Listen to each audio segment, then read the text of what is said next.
Hi friends అందరికీ, ఇదిగో ఇక్కడ చూడండి వీడియోలోని మనకు 27 కేజీలు అలాగా ఆర్డర్ వచ్చింది. ట్యూనా ఫిష్ ఆర్డర్ అయితే ఇదిగో మీట్ అది చూడండి ఎంత రెడ్గా ఉందో. కటింగ్ చేయించాను.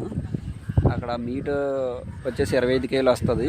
ఆ మొప్పలు రెక్కలు ఉన్నాయి కదా, ఒక 2 కేజీల వరకు మనకు లాస్ అవుతుంది.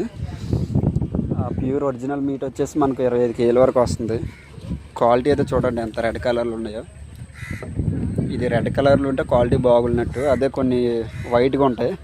వైట్ వచ్చేస్తే మీట్ మనకు క్వాలిటీ బాగాలేనట్టు. తర్వాత అక్కడ మొప్పలు చూస్తున్నారు కదా, ఈ మొప్పలు కూడా రెడ్ కలర్లో ఉండాలి. కొన్ని అయితే వైట్, తర్వాత లేదా డార్క్ బ్లాక్ వచ్చేస్తాయి. అలా ఉంటే మనకు కొంచెం క్వాలిటీ తగ్గినట్టు. ఓకే ఫ్రెండ్స్, ఇలాంటి ఏమైనా ఆర్డర్స్ చెప్పాలనుకుంటే మాకు కామెంట్ బాక్స్లో కామెంట్ చేయండి. లేదంటే నా నంబరు ఛానల్లో ఉంటుంది, మెసేజ్ చేయండి. బోట్ అయితే ఇప్పుడే వచ్చింది చూడండి. ఇంకొక బోటు ఫిషింగ్కి వెళ్తుంది లోనికి.